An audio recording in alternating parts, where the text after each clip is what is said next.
రాష్ట్ర వ్యాప్తంగా ఇటీవల పంచాయతీ ఎన్నికలు జరిగిన విషయం తెలిసిందే. 3 విడతల్లో జరిగిన ఈ ఎన్నికల్లో అధికార కాంగ్రెస్ పార్టీ మద్దతుదారులు అత్యధిక స్థానాల్లో విజయం సాధించారు. సీఎం రేవంత్ రెడ్డి ప్రాతినిధ్యం వహిస్తున్న కొడంగల్ నియోజకవర్గంలోనూ ఎక్కువ పంచాయతీల్లో కాంగ్రెస్ మద్దతుదారులే సర్పంచ్లుగా విజయం సాధించారు.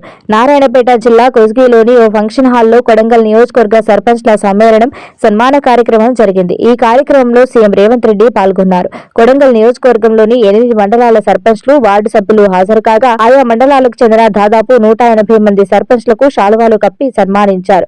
అనంతరం సీఎం రేవంత్ రెడ్డి మాట్లాడుతూ నూతన సర్పంచ్లకు శుభవార్త చెప్పారు. పంచాయతీ ఎన్నికలు ముగిశాయి. పంచాయతీ వీడి పార్టీలకు అతీతంగా గ్రామాల అభివృద్ధికి కృషి చేయాలని చెప్పారు. రాష్ట్రంలోని 12,706 మంది సర్పంచ్లకు ఇదే సూచన చేస్తున్నా. చిన్న గ్రామ పంచాయతీలకు 5 లక్షలు, మేజర్ గ్రామ పంచాయతీలకు 10 లక్షలు సీఎం నిధుల నుంచి ఇస్తా.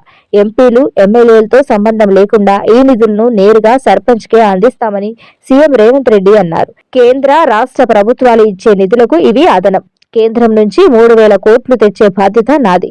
హామీలు నెరవేర్చి గ్రామాలను అభివృద్ధి చేసుకోండి అంటూ సీఎం రేవంత్ రెడ్డి సూచించారు. ఇక మాజీ సీఎం కేసీఆర్ టార్గెట్ గా నిప్పులు జరిగారు సీఎం రేవంత్ రెడ్డి. ఓ రేంజ్ లో కేసీఆర్ పై విరుచుకుపడ్డారు. ఇటీవల కాంగ్రెస్ ప్రభుత్వాన్ని ఉద్దేశించి కేసీఆర్ తీవ్ర విమర్శలు చేసిన సంగతి తెలిసిందే.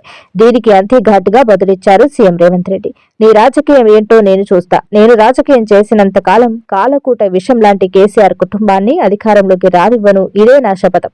కొడంగల్ బిడ్డగా ఈ గడ్డ మీద నుంచి శపథం చేస్తున్నా. నేను రాజకీయాల్లో ఉన్నంతకాలం రాబోయే ఎన్నికల్లో కేసీఆర్ కుటుంబానికి అధికారం అనేది ఇక కల.